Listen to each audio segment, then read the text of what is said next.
అనగనగా పర్వతాల మధ్యలో ఉన్న ఒక చిన్న పల్లెటూరిలో రోహిత్ అని 24 ఏళ్ల యువకుడు ఉండేవాడు. రోహిత్ మనసు ఎప్పుడూ నిలకడగా ఉండేది కాదు. అతని మనసంతా ఆలోచనలతో నిండిపోయేది. రోజంతా రకరకాల ఆలోచనలు వస్తూ పోతూ ఉండేవి.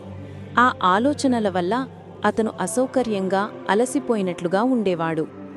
గడిచిపోయిన గతాన్ని తలచుకుని బాధపడేవాడు. భవిష్యత్తు గురించి ఎక్కువగా ఆందోళన చెందేవాడు.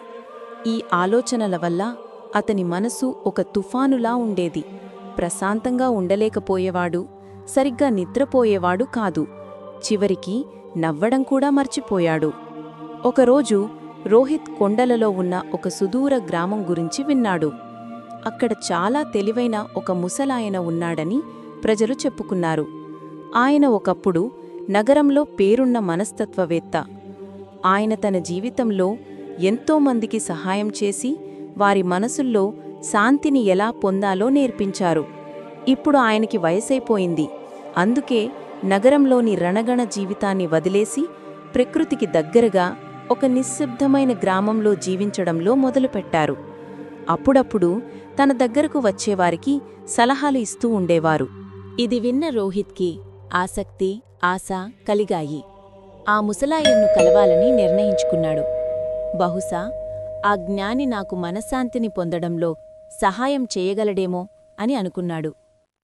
చాలా రోజుల సుదీర్ఘమైన అలసిపోయే ప్రయాణం తర్వాత రోహిత్ ఆ కొండగ్రామానికి చేరుకున్నాడు. అక్కడికి వెళ్ళాక పచ్చదనంతో కప్పబడిన ఒక చిన్న ఇల్లు చూశాడు.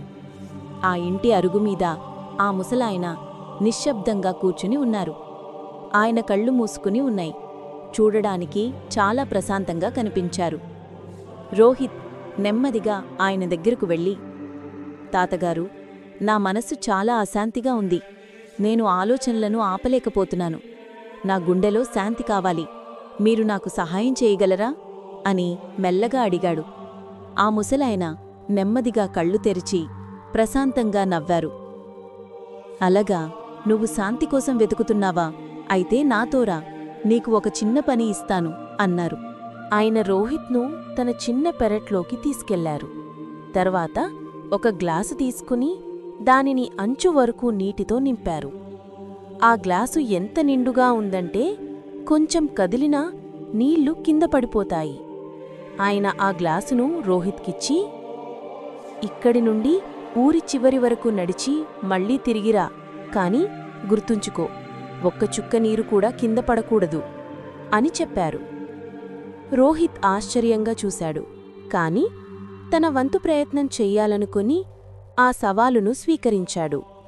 అతను గ్లాసును జాగ్రత్తగా పట్టుకుని నడవడం మొదలుపెట్టాడు. ఆ దారి ఇరుకుగా, రద్దీగా ఉంది. కొందరు నడుస్తున్నారు, కొందరు పరిగెడుతున్నారు. దుకాణదారులు కేకలు వేస్తున్నారు, కుక్కలు మొరుగుతున్నాయి. కాని రోహిత్ చుట్టూ చూడలేదు. అతని దృష్టి కేవలం గ్లాసుపైనే ఉంది. అతను అడుగుమీద అడుగు వేసుకుంటూ నెమ్మదిగా, జాగ్రత్తగా నడిచాడు. ప్రజలు అతన్ని ఆశ్చర్యంగా చూశారు. కాని ఎవ్వరూ అతన్ని ఇబ్బంది పెట్టలేదు.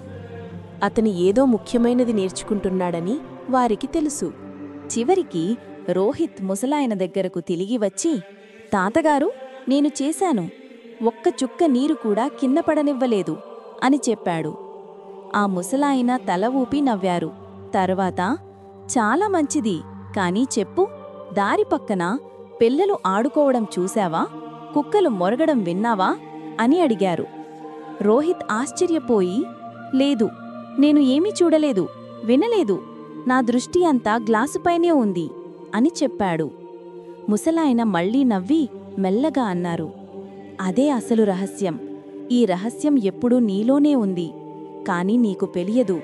నీ మనసు ప్రస్తుత క్షణంలో ఉన్నప్పుడు అక్కడ భయానికి, గందరగోళానికి, అనవసరమైన ఆలోచనలకు చోటు ఉండదు. నువ్వు కేవలం గ్లాసులోని నీటి గురించే ఆలోచిస్తున్నావు.